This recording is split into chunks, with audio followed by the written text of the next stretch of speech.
just see that we don't see the time flowing. Every moment, already the second is over. Every 5 minutes, we are going closer and closer towards death, but we are not aware of that.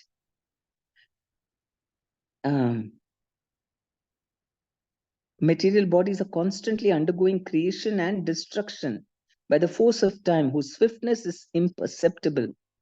But because of the subtle nature of time, no one sees this. Even Brahmaji's entire big, long life for us is just a moment for Krishna. So, but we don't see this, how time is flowing.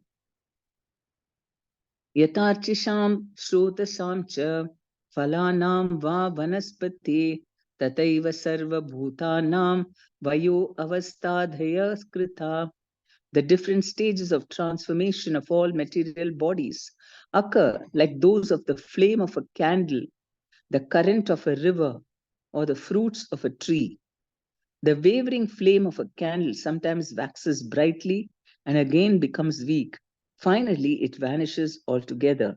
The waves of a flowing river rise and fall, creating innumerable shapes and patterns. The fruits of a tree gradually take birth, grow, ripen, sweeten, and eventually rot and die. Similarly, one can easily understand that one's own body is undergoing constant transformation, and that the body is certainly subject to old age, disease, and death.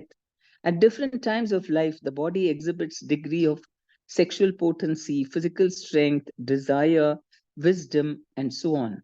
As the body grows old, physical strength diminishes, but one's knowledge may increase, even as the body undergoes such transformation. Material birth and death occur within the realm of segmented time.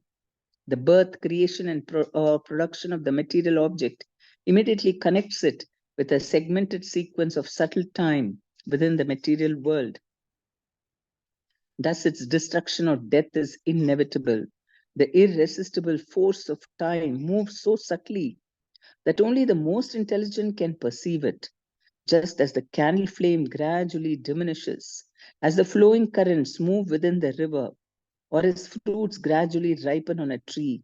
The material body is steadily moving towards inevitable death. The temporary body should therefore never be confused with the eternal, unchanging spirit soul. Because of identification with the body only, we don't see time.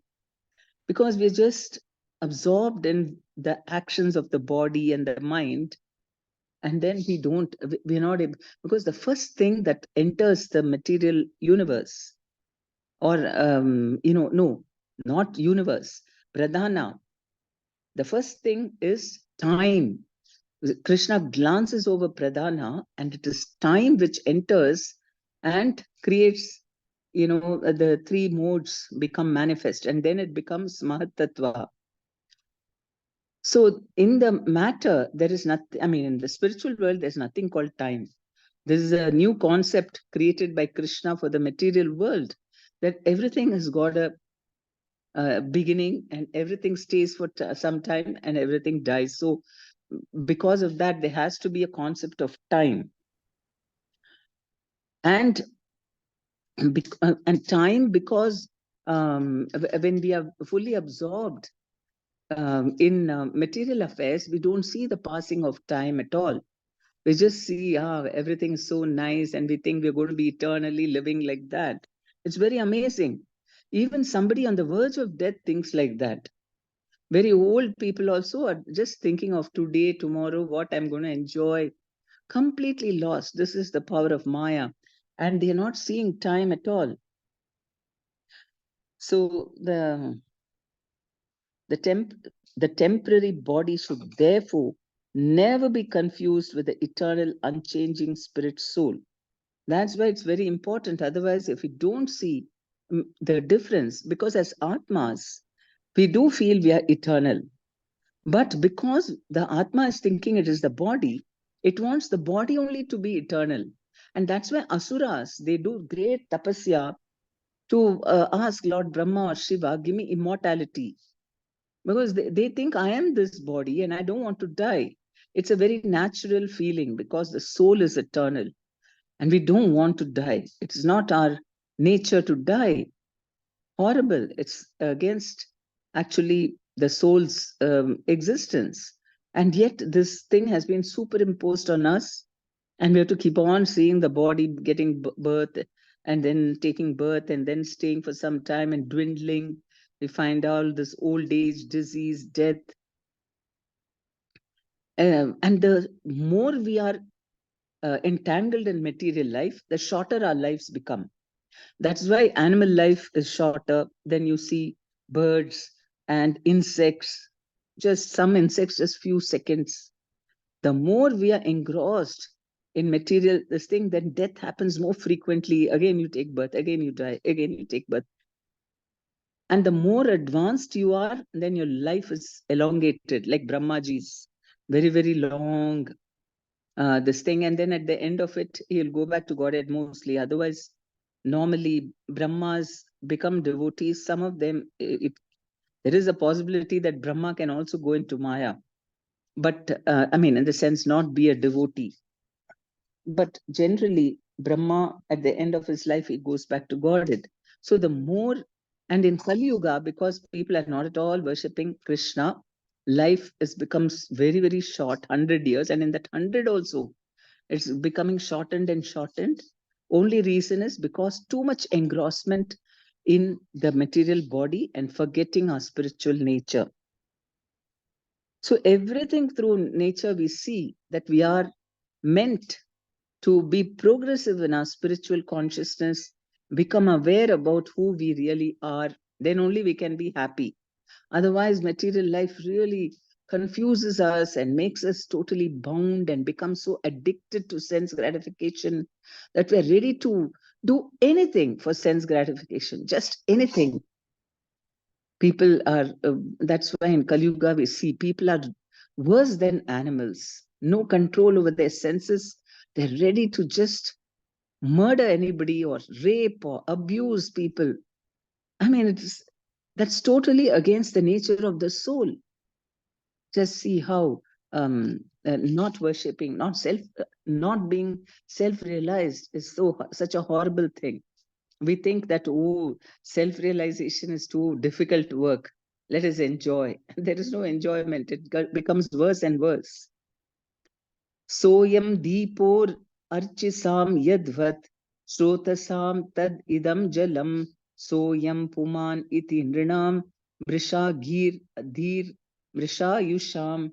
Although the illumination of a lamp consists of innumerable rays of light undergoing constant creation, transformation, and destruction, a person with illusory intelligence who sees the light for a moment will speak falsely, saying, "This is the light of the lamp." As one observes a flowing river, ever new water passes by and goes far away. Yet a foolish person observing one point in the river falsely states, "This is the water of the river."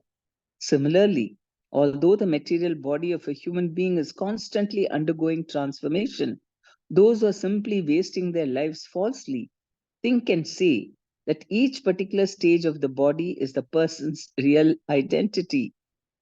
Purport. Although one may say, "This is the light of the lamp," there are innumerable rays of light being created, transformed, and destroyed at every moment. And although one may speak of the water of the river, there is an ever new supply of different water molecules passing by. Similarly, when one meets a young child, one accepts that particular transitory phase of the body as the actual identity of the person, considering him to be a child. One also considers an old body to be an old person. In fact, however, the material body of a human being, just like the waves of a river or the radiation of a lamp, is merely a transformation of the three modes of material nature, the potency of the Supreme Lord. The real identity of the person is spirit soul, part and parcel of Lord Krishna. But as Lord Krishna proves in this verse, a conditioned soul is incapable of observing or understanding the subtle movements of time. With a gross vision of material consciousness, one cannot ascertain the subtle segments of material manifestation which are impelled by the Lord Himself as time. The word Vrishayusham in this verse indicates those who are uselessly wasting their time in ignorance without understanding the instructions of the Lord. Such persons gullibly accept any particular phase of the body to be the actual identity of the spirit soul within the body. Because the spirit soul is not subject to material transformation, when he engages himself in the eternal variegated pleasure of Krishna consciousness, loving service to the Supreme Lord, he will experience no further ignorance and suffering. So, very nicely, it's making us understand why we are attached to this. I mean, make us think which is that body. We're constantly changing the body from boyhood to youth to old age. Which is the real us? And we've got so many different, what you call our identities keep changing. Where we, by the work also, I was something else, now I'm something else. And before I was a child and now I'm this. So how can we think I'm this body? And they're very nice comparisons, like how the river water is constantly flowing. Which part of the water is the river? It is constantly changing water, and the flame also keeps on burning. New light rays keep coming. So you cannot say one particular the one at a one time that flame is the actual flame. So material life is like that, constant change. So such persons gullibly accept any particular phase of the body to be the actual identity of the spirit soul within the body. Because the spirit soul is not subject to material transformation, when he engages himself in the eternal variegated pleasure of Krishna consciousness, loving service to the Supreme Lord, he will experience no further ignorance and suffering. So we have to take people as their souls. Soul is also very variegated. Every spiritual person has got their unique personality, unique, you know, desires, or I mean, unique ways of serving Krishna, unique how they look and everything, their talents.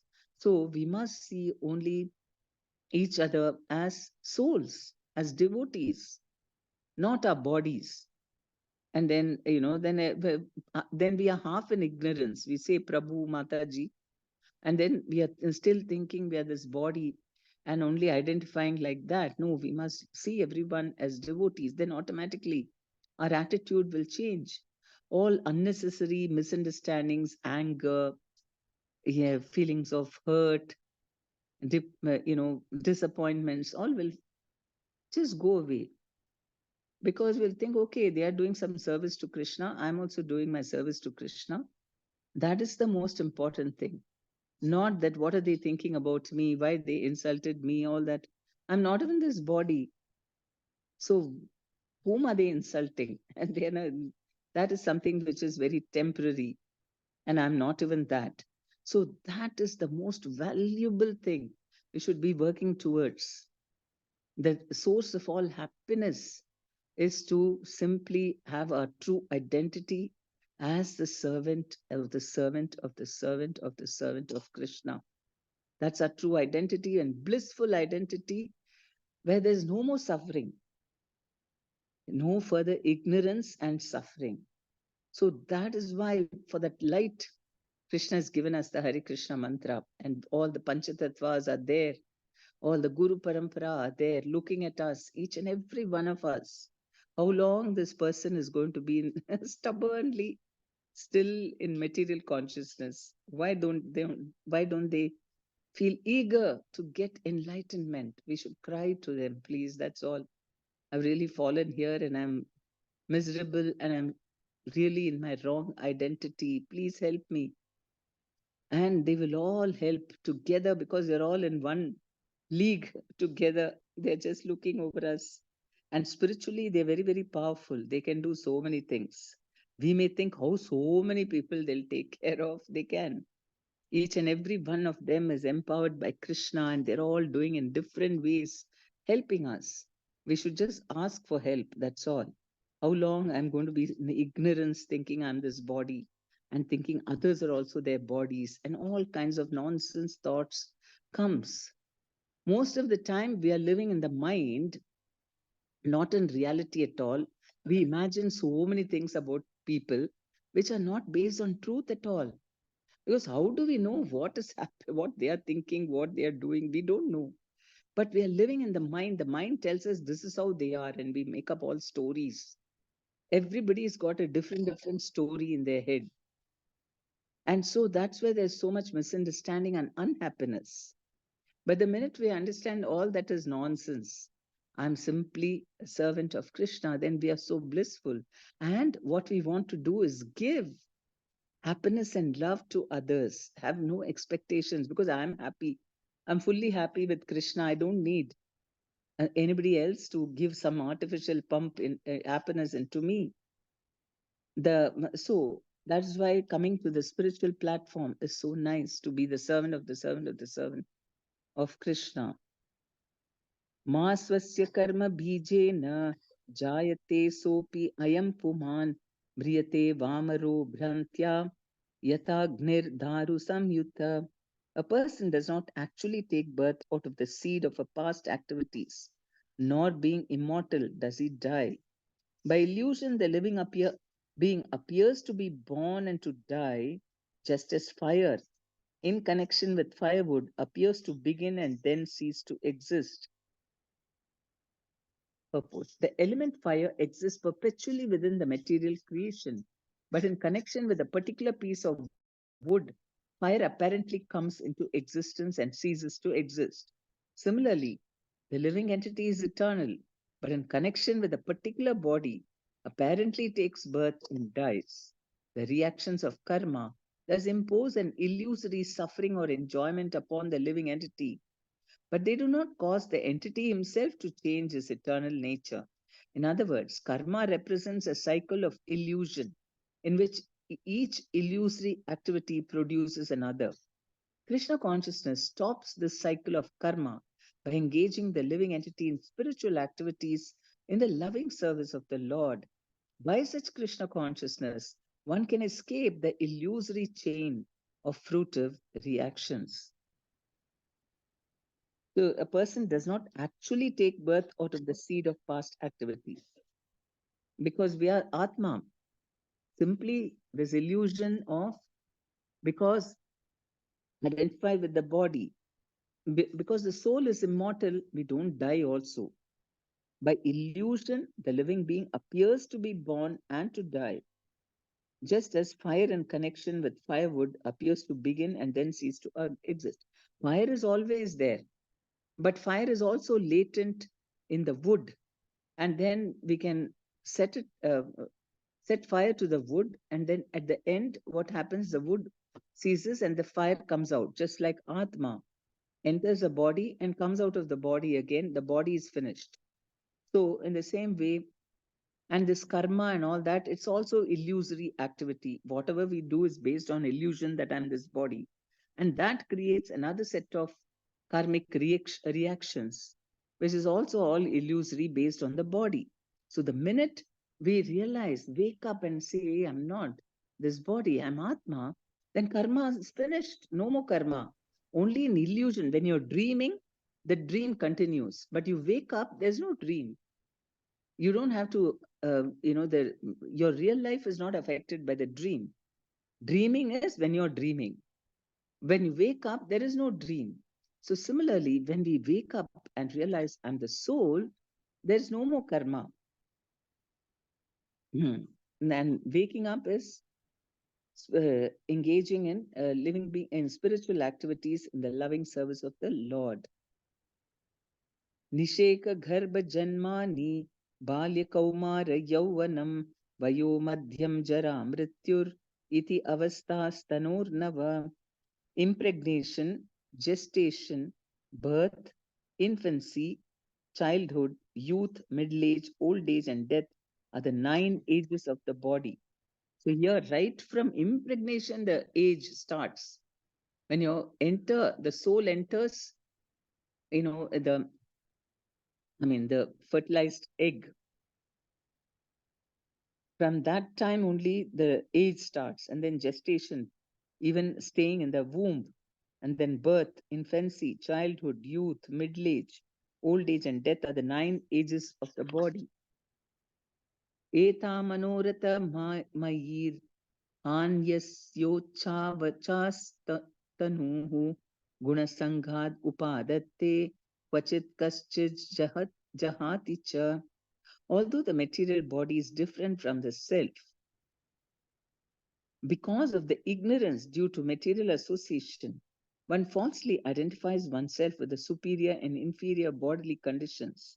Sometimes a fortunate person is able to give up such mental concoction. One who has received the special mercy of the Supreme Lord is able to give up mental concoction of bodily identification. Thus, there is always a chance of escaping the cycle of birth and death. So, even though the material body is different from the self, because of the ignorance due to material association, one falsely identifies oneself with the superior and inferior bodily conditions. And that's why I'm a demigod or I'm a human being or a asura, all these sort of things is due to ignorance. And sometimes a fortunate person is able to give up such mental concoction and come to the realization I'm not the body at all. Aham Brahmasmi. So just by chanting Hare Krishna mantra, it elevates our consciousness, because we are not just thinking Aham Brahmasmi, but I'm asking for service, which is like not just liberation, we are getting devotion to Krishna. We not only self realization, but God realization. When we are seeking God realization, and when we get God, we can see ourselves also. Like if there is darkness, and when the sun comes, we see the sun, we can see ourselves also. So that is why this is a superior method of self realization. We're not step by step going first, Aham Brahmasmi, then Jnana Yoga, then Dhyana Yoga, then we are understand we are the Paramatma, and then Bhakti Yoga, we understand the Bhagavan. That is step by step. But straight away you understand Bhagavan, then you also understand Paramatma, you also understand Brahman. But when we are trying to get Bhagavan, we also go through this, step by step, and then we get Bhagavan. But it happens very quickly. So, because we're chanting Krishna's name, Hare Krishna, we're associating with the holy names, that which is Bhagavan. It is outside, right? It is not inside. Bhagavan, the holy name is coming out of our mouth. And so we are hearing him with our senses, external. Whereas the yogi, what he does, he tries to control his mind and senses, and he is trying to meditate, dhyana. And the jnani, he also gives up all sense gratification, and is also meditating and reading, getting a lot of knowledge. But a bhakti yogi, he is doing all external things. Is first of all, we're chanting, we're doing, using our senses and doing everything, uh, but we're chanting Krishna's names, which purifies everything for us. All the senses are get purified, material objects get purified because of chanting Hare Krishna mantra. And we are using our senses in Krishna's service, and that makes us eligible to actually see Krishna in his Bhagavan feature very quickly. But in order to do that, when we're chanting, in the beginning, what happens? See, suppose even a gross materialist, he is only identifying with his body. And then what happens? He thinks I'm separate entity. He sees everybody as separate entities. We're all unconnected. Okay, each one his own there is no connection. And then he, even nature and all that, he doesn't feel connected to nature, and they're all there, and it's for my sense gratification. That is a materialist, someone who identifies with his body very much. He thinks All things are existing for my enjoyment. I've come here, and I've taken birth so that I should be happy. And that is my, a person. So by chanting Hare Krishna mantra, this gross desire to dominate and enjoy with the senses is gradually getting purified, and I'm understanding that I'm a soul, I'm not this body. And then we see the connection. We see, oh, all others are also souls. Then we're all same. I mean, we get connected. Otherwise, we see only differences. When we think we are the material body, then we only like those people who are similar to me. Same village, oh, nice, I like them because, same, similar. First of all, family. Very attached to family because same body. We're all same. Others are different.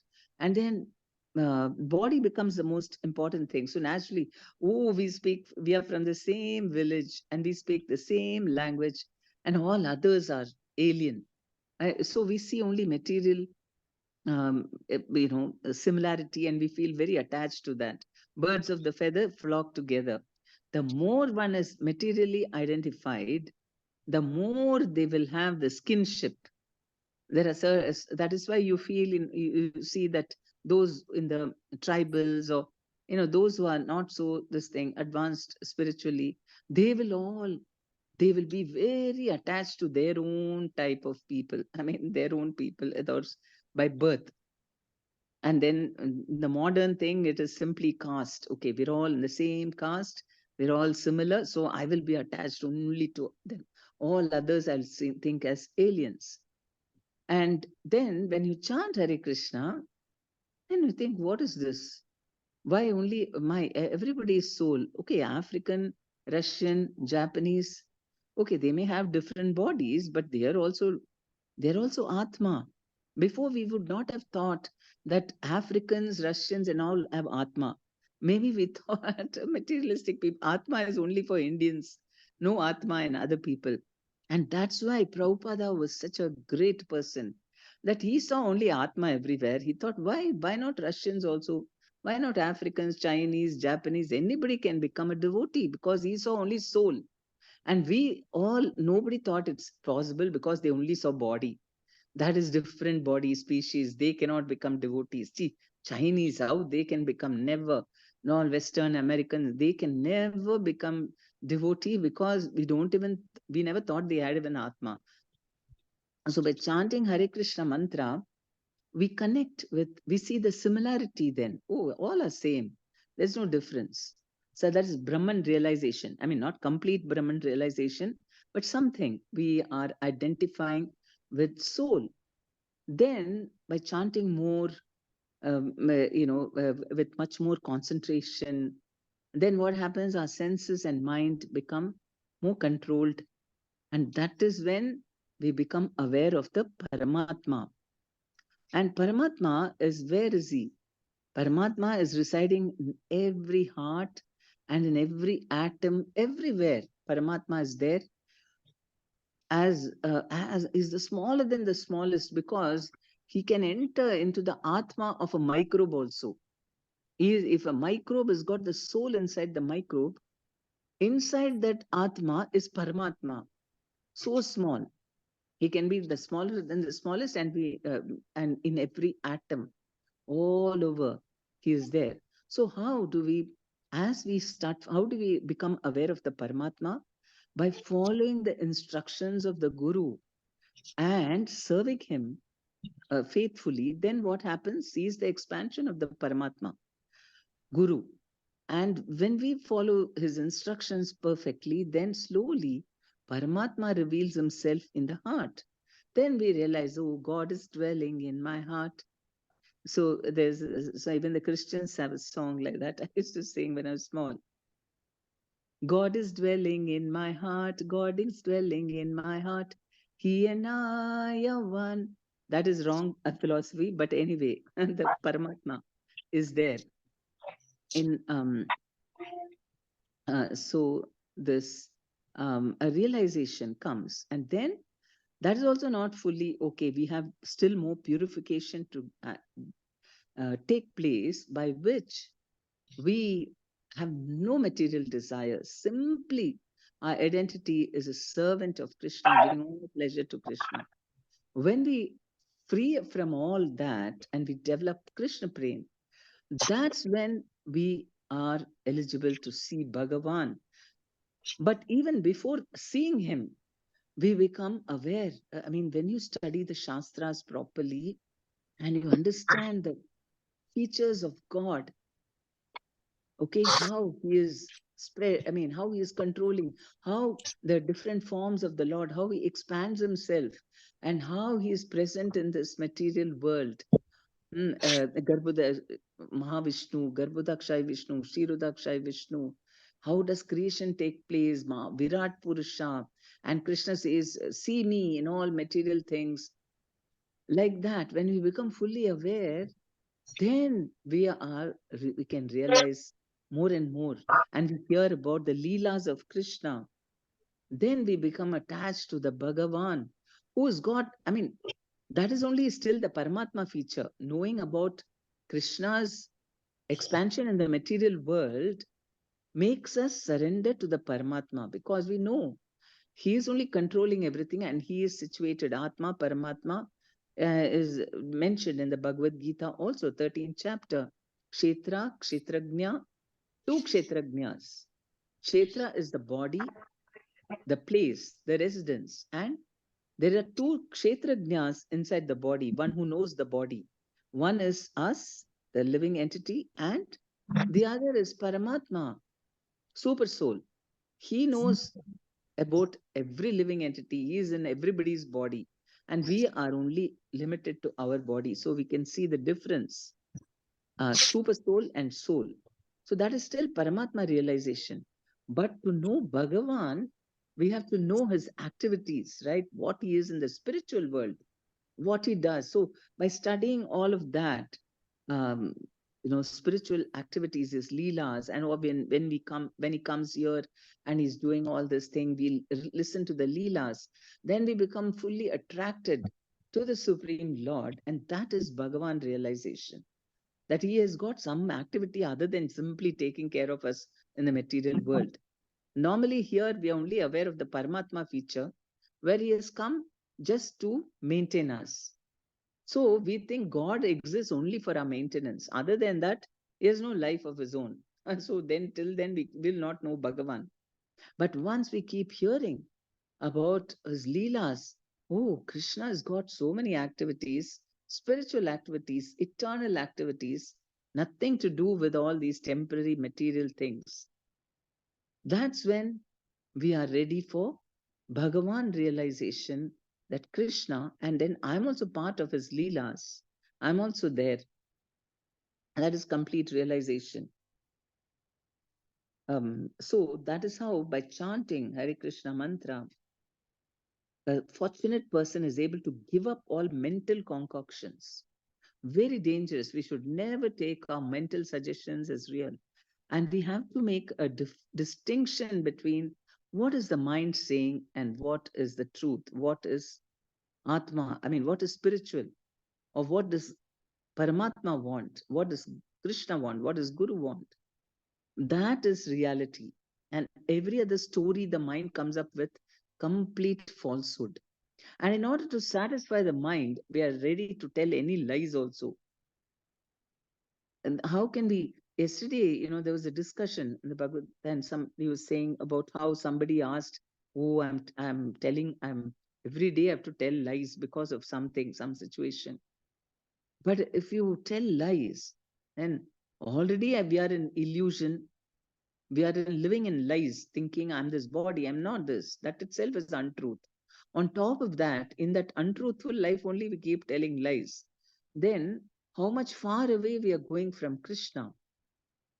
And that's why one who's self realized will always speak the truth.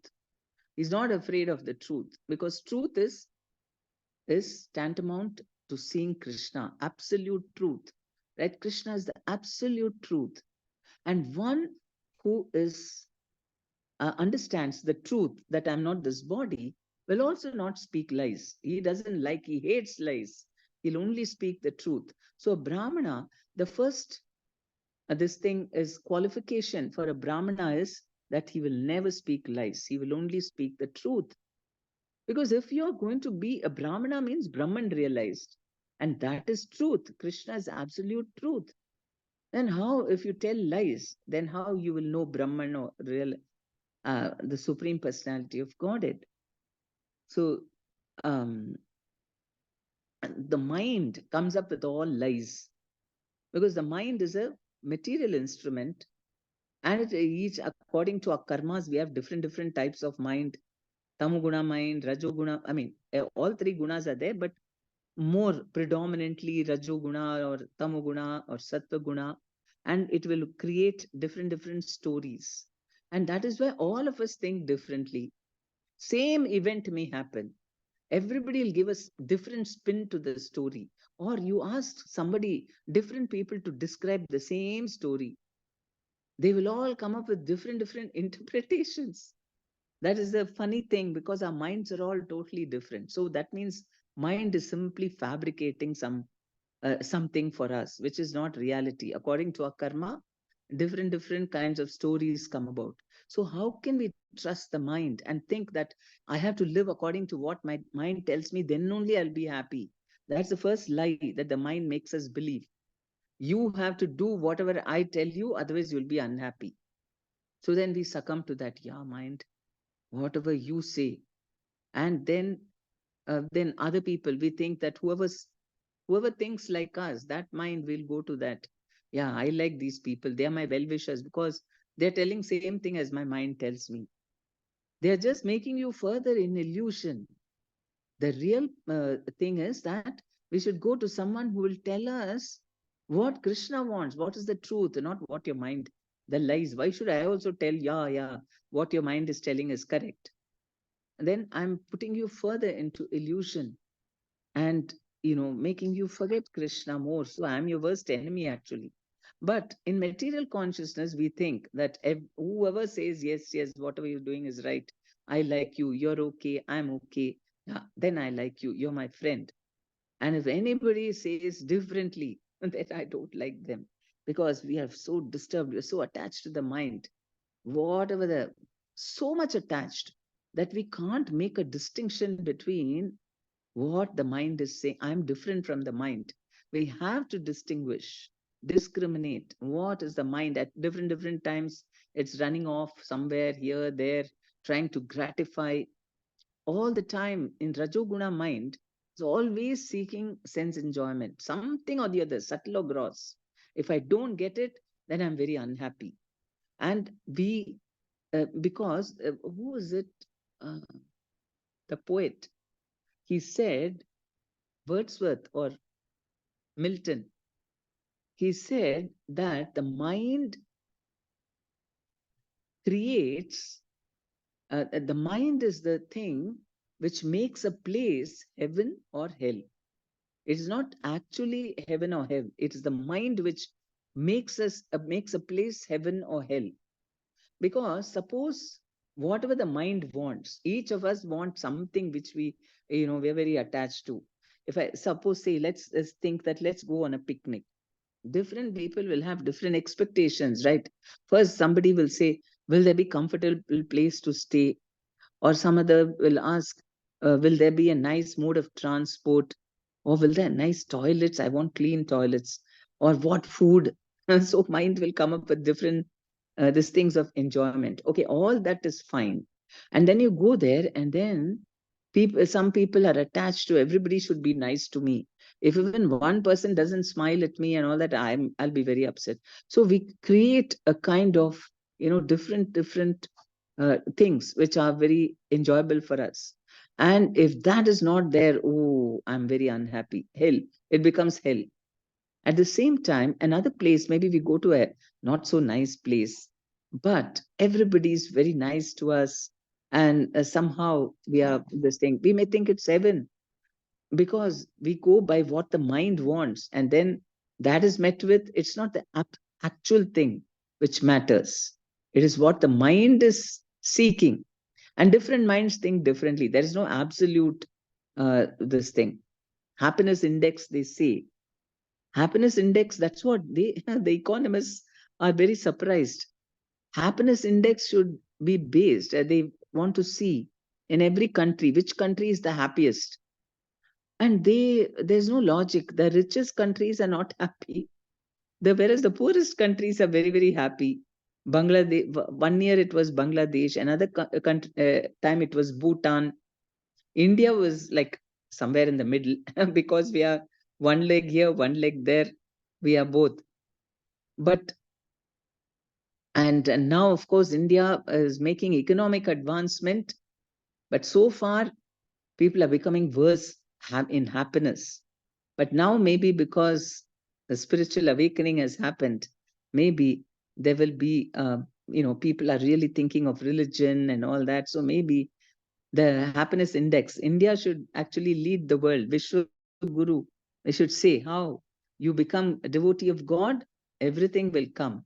Economic progress, emotional stability, peace, good health, everything will come. You first, do Ram Rajya, you do worship God. So if that happens, and then it'll be very good for the whole world because the whole world is looking up. They want some example. Everybody is we're just having fights and wars, and there's nothing to look up to or have an ideal. So I hope it happens in India that because of spiritual awareness, then people let go of all these false things just for temporary small, small things. They fight like anything and murder just for a little money. Then they're ready to murder. So all these things should give up. It's all based on mental concoction. Atvana Pitra Putra Bhyam Anu Anumeyau Bhavapyayau Na Bhavapyaya Vastunam Abhignyo Dvayalakshana. By the death of one's father or grandfather, one can surmise one's own death. And by the birth of one's son, one can understand the condition of one's own birth. A person who thus realistically understands the creation and destruction of material bodies is no longer subject to these dualities. Purport: the Lord has described the 9 stages of the material body, beginning with impregnation, gestation, and birth. One may argue that a living entity cannot remember his presence in the mother's womb, nor his birth and early infancy. The Lord therefore states here that one can experience these phases of bodily existence by studying one's own child. Similarly, although one may hope to live forever by experiencing the death of one's father, grandfather, or great grandfather, one has definite proof that the material body will die. A sober person, knowing the soul to be eternal, therefore gives up false identification with a temporary, unreliable body and takes shelter of the devotional service of the Lord. By this process, one can escape the artificial imposition of birth and death. That's why this knowledge that the soul is eternal and will help us to give up false identification with a temporary, unreliable body. How we don't know what the body is going to be next day. Tomorrow, how is my health going to be? What's going to happen? Anything can happen. So how is it reliable? And we make big, big dreams based on the body. Oh, I'm going to enjoy myself. All these plans, very unreliable body. And so instead, we take shelter of the devotional service of the Lord. By this process, one can escape the artificial imposition of birth and death. Because for a devotee, once he realizes he is a servant of Krishna, is so much blissful, he's always serving, death will just happen in a flash. Okay, just leave the body. Okay, next minute I'm gone. I'm there in the spiritual world. Sit as the one may mean Vishnu Duta will come with this thing with the airplane will come from there. Finish. Just get into it and go away. No prolonged illness, material body coma. Prabhupada has said that if somebody is in coma, too much material attachment and too some sinful activity, so he's still, completely in bodily, is not even ready to leave this body. It's horrible. But if you are in spiritual consciousness, a yogi, he just, he himself keeps his consciousness on the Brahmarandhra and leaves the body immediately. No suffering and all that. Oh, disease, pain, choking up all mucus, and all that is because of material identification. The minute we see so many great devotees leaving their body peacefully, they are, even if they have some illness and all that, okay, that illness, maybe all their karmas are getting burnt out. But immediately, actually, that's even very, one has to just, Guru Maharaj was saying about two of his disciples recently. They just sat in front of the deities, then they just looked at them, chanted Hare Krishna, and left their body. That is a devotee's leaving the body, just being fully conscious. Krishna, I'm coming to you. I know we don't know whether we're going, but please take me. We pray to the Guru, please, please. I want to have, now is the time. And some people get Ichha Mrityu also. You can decide when you want to leave. So in that case, then the devotee only thinks of his service. Like Guru Maharaj has got Ichha Mrityu. So he is every time Krishna says, if you want to come back, if you want to come back. No, no, Krishna, I've still got some work to do for what Prabhupada told me. So he's staying here only to do service. Like that. So that we're not then under the laws of material nature. That is why we don't want to be under the material laws. It's horrible. Or every time the karma is trying to push its influence on us, and we just rush to the astrologer. How is it going to be for the next 1 year? How am I going to be? And then after that, next 5 years, next 10 years, what is this? That goes in a flash. Why should we be anxious about all that? The best thing is permanently cure all that suffering by understanding I'm not this body, I'm servant of Krishna. All suffering gone. No more suffering. Why go for temporary things? And then, okay, then again and again, we have to keep running. Okay, now 1 year gone. Now the next year, how is it going to be? Oh, this dasha is there. Oh, then we become, even before anything happens, only we sit and ruminate. Oh, my dasha has started. Why? That is all still because of bodily identification. And so that's what. But a person who thus realistically understands creation and destruction of material bodies is no longer subject to these dualities. So just the knowledge and realization alone is enough to stop all our suffering. That's all. That is why the only thing we need to concentrate on is to listen to our chanting. That's all.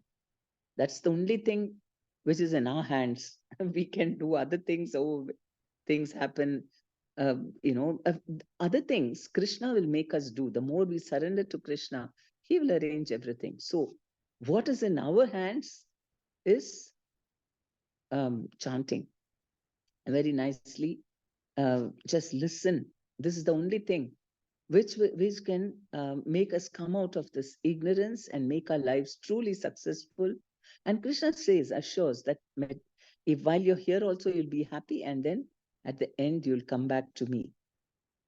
So that is reality. And Krishna is telling so many things over here. How much he's trying to explain to us, giving different analogies so that we'll come out of this illusion, untruth.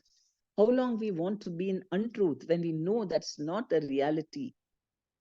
We should want to come out of that dream.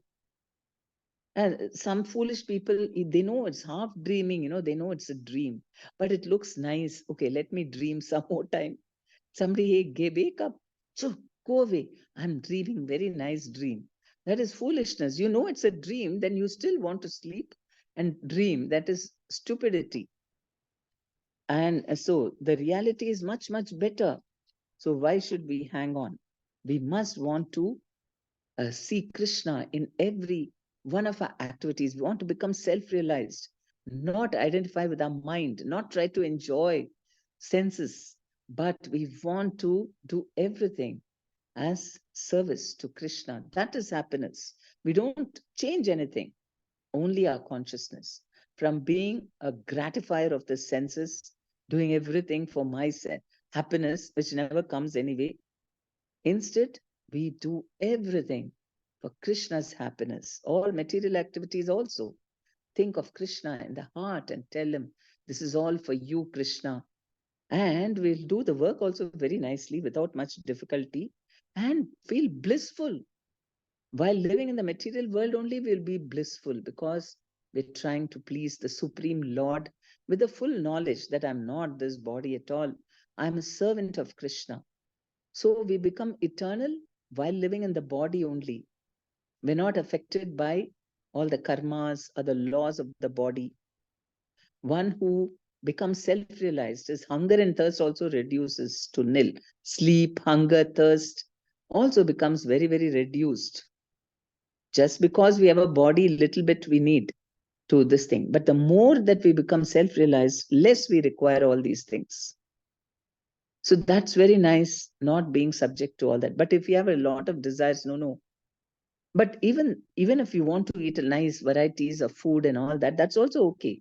But we offer it to Krishna. There's a lot of enjoyment, even for the senses. But we are secondary enjoyers. Krishna is the master.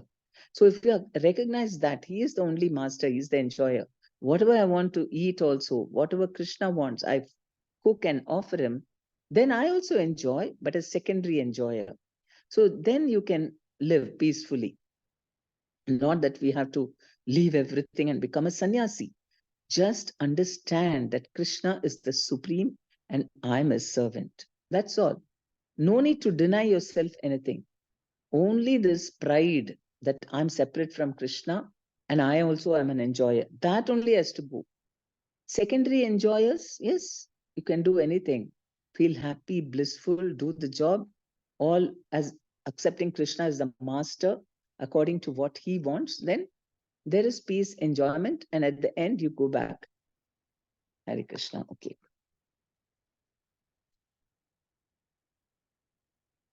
Any questions or comments? Hare Krishna, please accept my humble obeisances. Yes, please accept my humble obeisances. Mataji, a person does not actually take birth out of the seed of the past activities, nor being immortal. Does he die? So basically, soul is like it's a ajanma, right? It never dies. So body, so it transmigrates from one body to another body according to the karma. So how do we this understand? Because again, this is not illusion, right? In the like materialistic world, this is real. Body is real from the materialistic standpoint. But spiritually, it's a illusion. It is temporary, na? Okay. Okay, it is reality. You have this body. You're not imagining it's a body. It is a body. But Yes. you're identifying with something that is very temporary. Okay. Then what's going to happen once the body is finished? Who are you? So we shouldn't put all our bet on just this temporary enjoyment, right? That's the thing. Okay, Mataji. And one more thing, Mataji, like when soul transmigrates from one body to another body, that body like mind intelligence and false ego also carries, right? So then Yeah. how that when child is born, how that brain develops slowly, because then based on then somebody has to teach him or parents and then teachers, then he understands, then he get exposure to the world. But if that is carrying, like then from day one, why child is not understands everything or to come to the stage when he or she is 20 years or something, like why that brain develops slowly? No, brain is different from mind. Mind intelligence and false ego goes, that is, so the mind, and that also, the body is a new body. Now this subtle body, this mind remains as all the that you've learned, all that is in the mind is staying as what's that?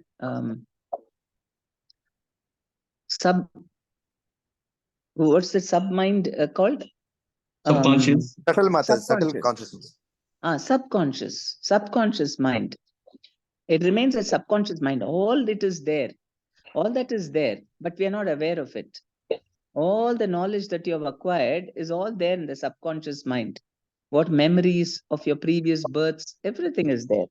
But Krishna makes it that in this life, he gives us a new mind, which is the conscious mind. And that, again, we have to cultivate. Again, we have to fill it up with other things. Because we want we have created new desires in that previous body. All those things also for fulfilling it, then we are in a different identity. So that maybe I was something else in the past life, and now I have another desire, which is totally different. So if I remember what I was, it will be an obstruction in my enjoyment in this life, right? I want to start a new slate. That's why he completely makes us forget all the whatever intelligence. Maybe I was a very learned scholar in my previous life, and in this life, maybe according to my karma, another set of intelligence is given, new brain, whatever, according to the karma. So that is why that is forgotten. Whatever material intelligence, whatever we acquire, that's all forgotten, because that is temporarily there for a particular set of enjoyment. But sometimes, because of karma, a person has got a very strong karma and desire for a particular thing. Then repeatedly, that intelligence, by Krishna's mercy only, we can forget or remember. So somebody, you see, nowadays also we see small children, suddenly they already are a professor. When they are 9 years old only, they can make they know all the technological things, they can create, and they're super intelligent. That also continues according to karma, actually. And Prabhupada said that Ravi Shankar, the sitar player, for 9 lives, he has been a musician, and this is his 10th life, he said, as a musician. So much desire and that karma. So every life, probably it's a continuation. The music also continues, whatever he learned. Sometimes some people remember that also by Krishna's mercy only.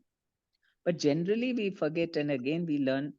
But we have some tendencies also from the previous birth. We may be interested in doing certain things like how we were in the past life. There is continuity also.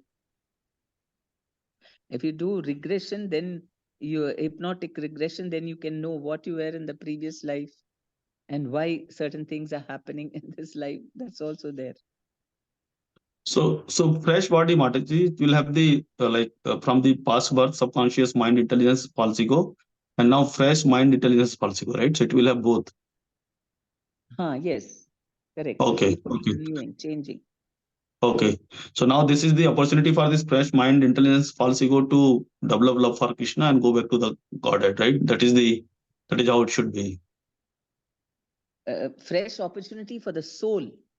Okay. Soul Okay. to disentangle itself from all this materialistic mind intelligence and false ego, because that's only material intelligence.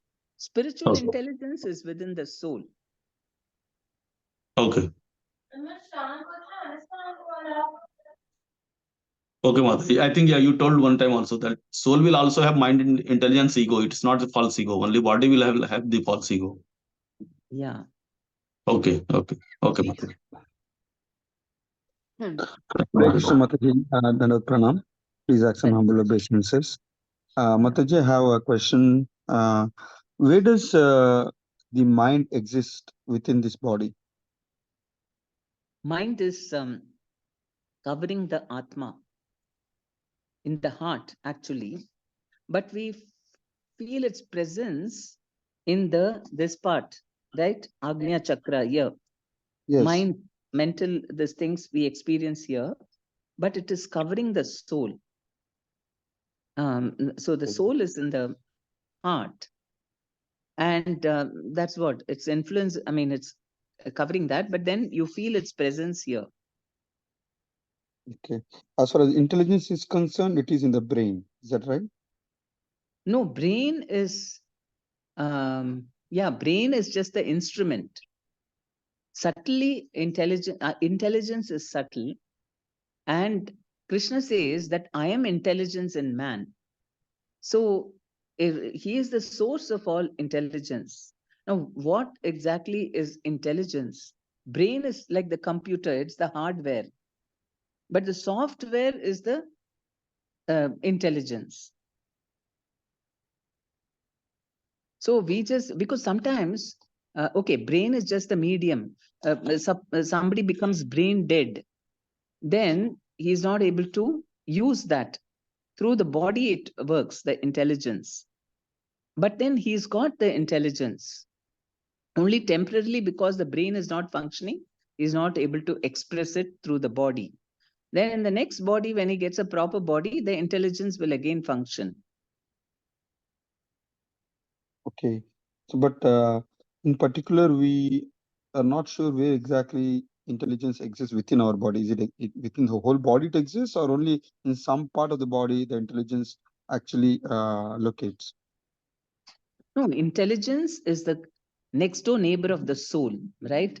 So it is very much close to, because um, intelligence is the quality of the soul, awareness, consciousness. So that intelligence, and that intelligence is being fed by the Paramatma, Atma and Paramatma. Atma has got knowledge, but that, I mean, intelligence, but it is always connected with Krishna. And so Krishna is giving all the, from him comes knowledge, remembrance, forgetfulness. So we are not independent in our intelligence. So that way, but the soul has got intelligence.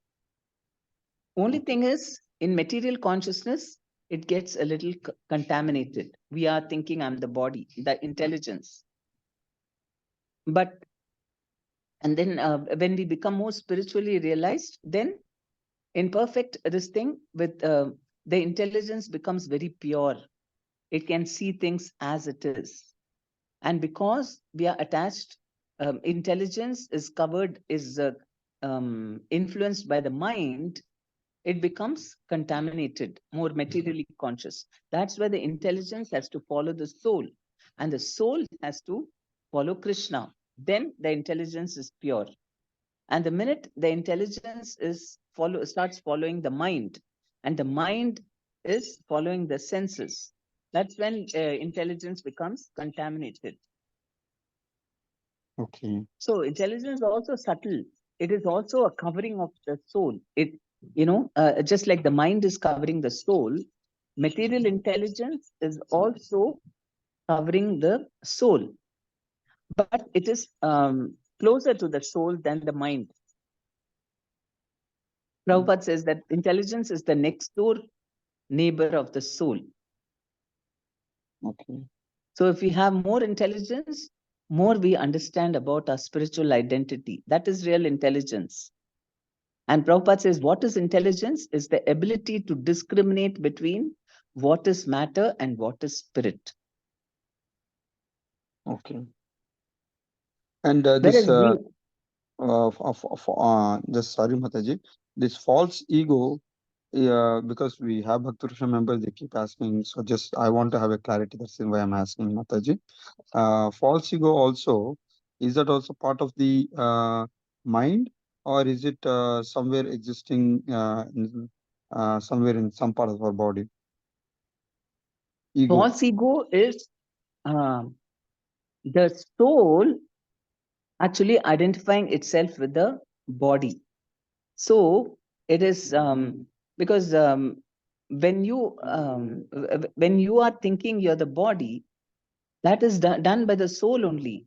Soul has got a real ego, but it is just lying dormant, and I mean it's not exercising its a full consciousness, and it's thinking, identifying with the body.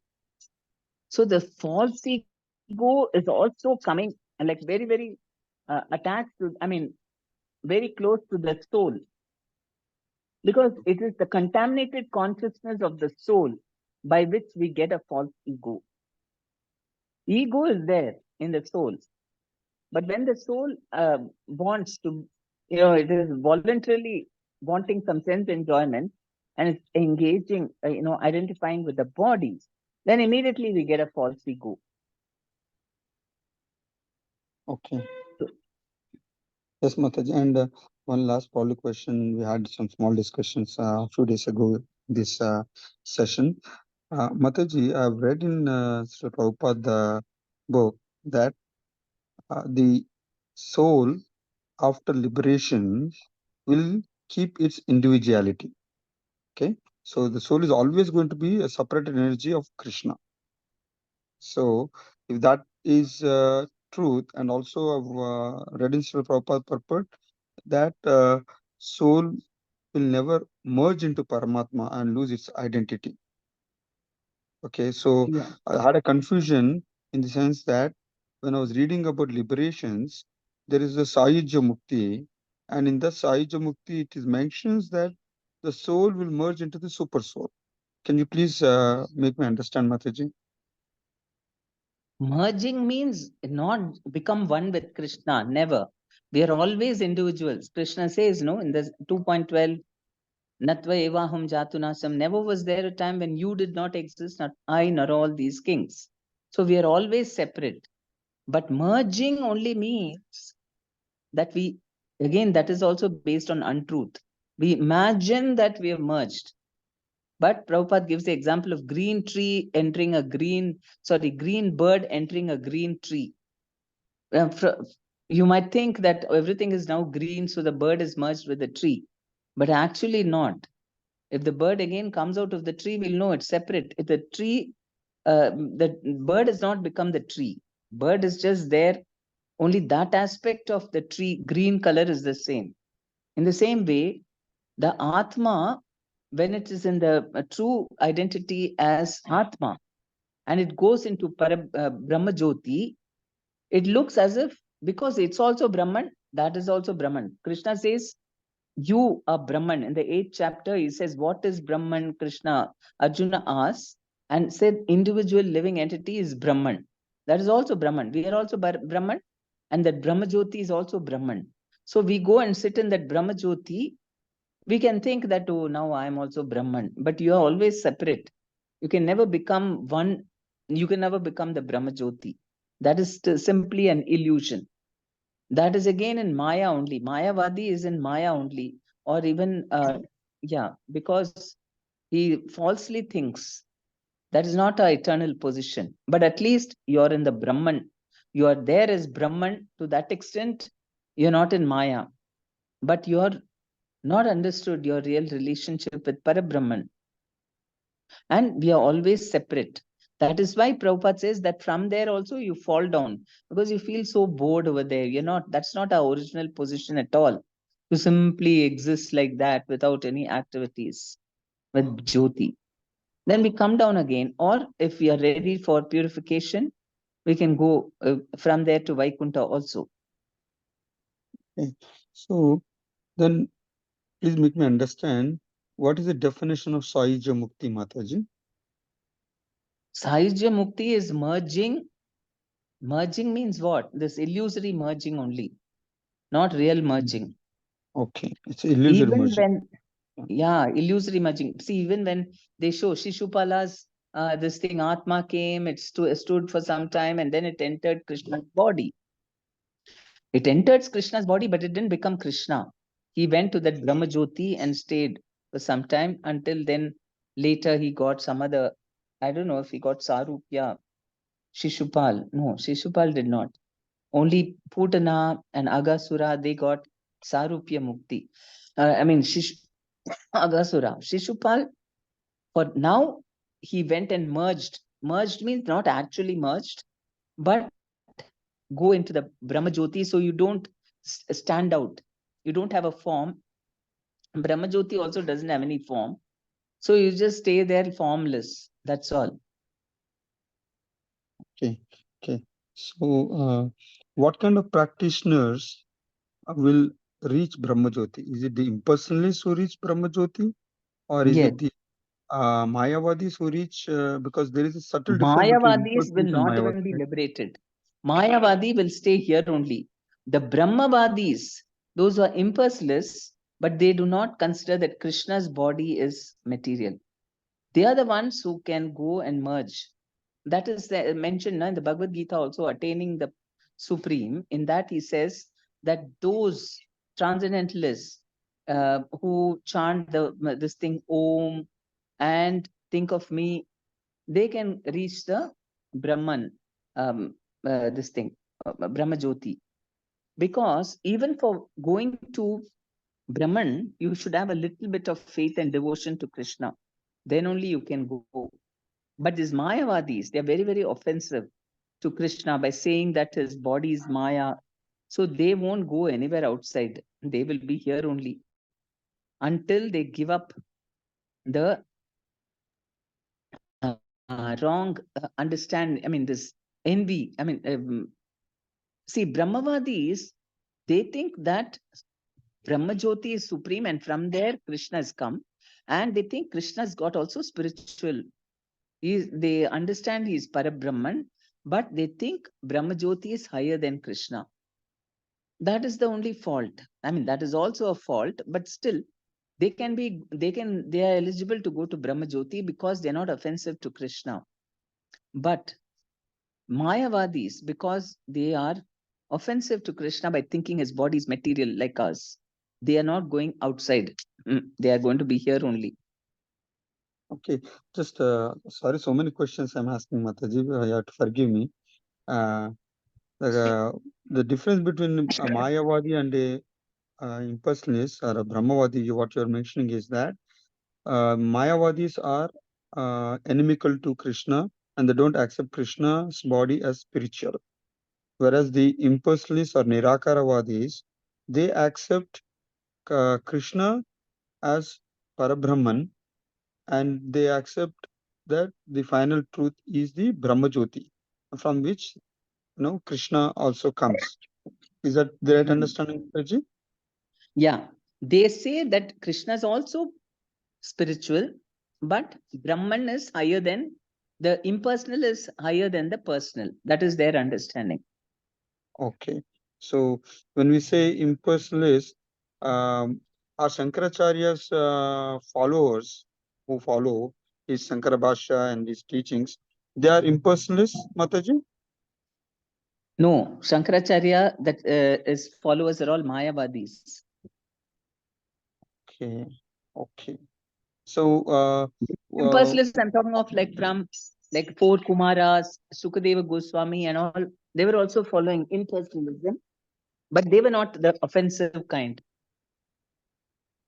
okay, so you're talking about Chaturkumara's followers are impersonalists? No, four Kumaras when they were impersonalists in the beginning. Then later they became Vaishnava Sampradaya. They became Vaishnavas. But in the beginning they were impersonalists. Correct. They were not Mayavadis. There are so many impersonalist rishis also. They're all not Mayavadis. It is Okay. only the Shankaracharya who started this new thing of Mayavadi. Okay, okay. So in other words, what I'm hearing is Shankaracharya's followers are all Mayavadis and impersonalists, any society, any organization that practices impersonalism currently now, Mataji? Maybe there some yogis. I don't know who exactly, but there are many of these yogis who may be impersonalists. They're not Mayavadis. Yes, Ramana Maharshi Mataji is his Yeah, followers are impersonalists. maybe Ramana Maharshi. Yes, he may be impersonalist. Yeah, because people keep asking about Ramana Maharshi actually, because very famous Arunachalam people keep going there and doing pradakshina, and there seems to be some enlightenment they get out of there. So they keep talking about. Not an So, offense. what is the position of Ramana Maharshi? Is he a realized soul? Do you all think that he has a great person or not? That's what people ask sometimes in our classes. Yeah, I mean, I don't know so I don't deeply know about Ramana Maharishi, but he was a great yogi and all that, and he never preached Mayavadi. So I assume that he is an impersonalist and not Mayavadi. Okay. And among these three realizations, we talk about three states in transcendentalists. One is Brahman, Paramatma, and Bhagavan. So, what kind of people, this Paramatma realization, where will be their destination, Mataji? They'll be here only. They until they become devotees, they cannot go outside. They cannot go to the spiritual world. Paramatma realization with a little bit of service attitude, then they can go. Then they'll be like neutral relationship they can have with Krishna in the spiritual world, like, Shantaras. But they have to start doing a little bit, at least little bit of Seva Bhav should come. Then they can get Shantaras in the spiritual world. Okay. All these some yogis who meditate on the super soul within, we keep hearing. So those people, if they are not little bit inclined to Krishna, then they will not go anywhere. They have to go through the karma cycle. Not karma cycle. They'll be Paramatma. Only here, only as yogis, they'll be sitting and looking at Paramatma only. But unless they have a little bit of, because in the spiritual world, everybody is serving Krishna. So Right. they, in the material world, they'll be Paramatma realized. That's all. They'll have a lot of mystic powers, and peacefully they will be yogis here. There are so many yogis still here, stuck up in the Yeah, but heavenly also planets and one day because they have a material body, one day they will be leaving the body. Tapaloka. Huh? What I was saying was they are also a material body. They will also leave this body one day. So what will be the sole destination of those who are practicing a realization of Paramatma? They'll have to again be born here until you develop a desire to serve Krishna. You cannot go to the spiritual world. They are above Brahma Jyoti realized people also. So they're not going to Brahma Jyoti. They cannot go to the spiritual world. So they have to be here only until they develop a little service attitude. They cannot go to spiritual world. So from there, Paramatma stage also, Mataji, they fall down the way people who reach to the Brahma Jyoti, right? They can also fall down. They will maintain. Not fall down. They'll be same. They'll be just attached to the Paramatma.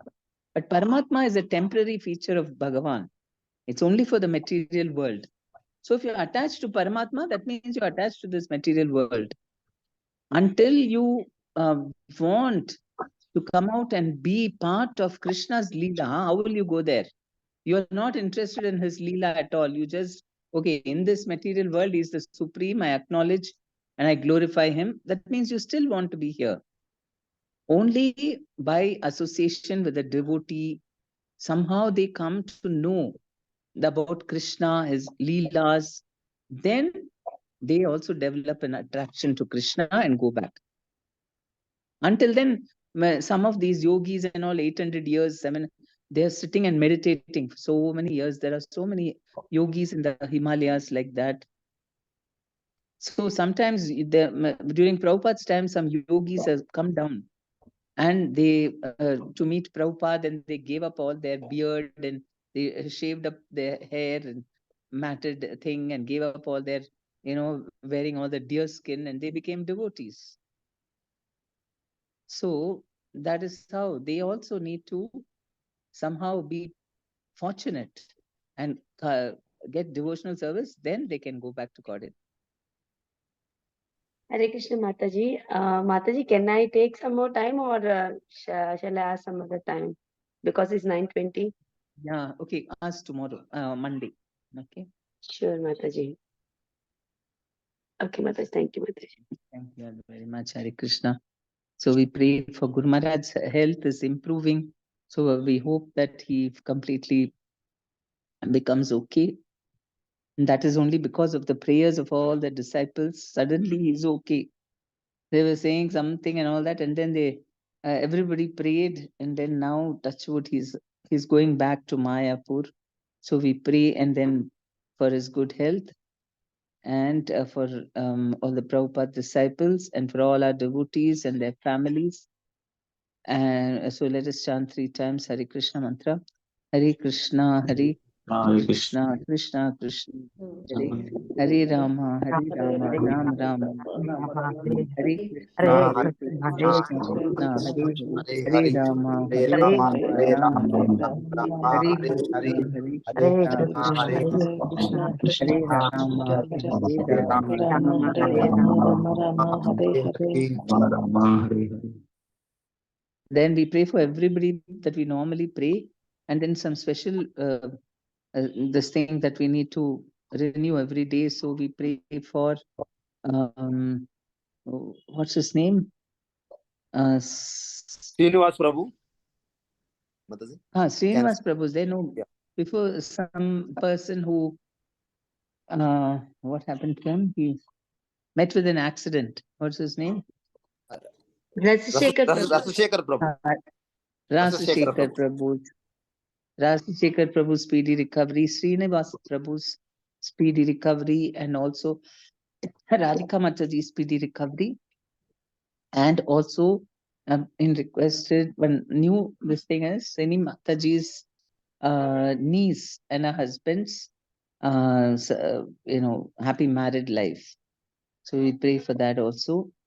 And everything else every day, whatever we've been mentioning. So we pray for that.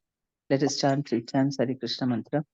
Hare Krishna, Krishna Krishna, Hare Hare, Hare Rama, Ram Rama, Hare Hare, Hare Krishna, Krishna Krishna, Krishna Krishna, Hare Hare Hare. Rama, Hare Rama, Rama, Hare Ram Rama, Rama, Rama Hare Rama, Hare, Hare Hare. Hare Krishna, Hare Krishna, Hare Krishna, Hare Krishna Hare Hare. Hare Rama, Hare Rama, Hare Rama, Ram Rama Rama, Rama, Hare Hare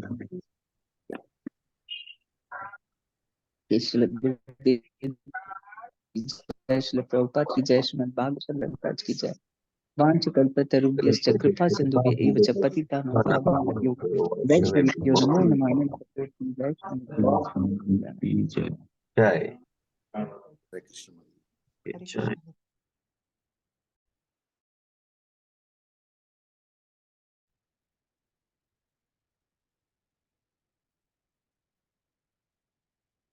Please accept my humble messages.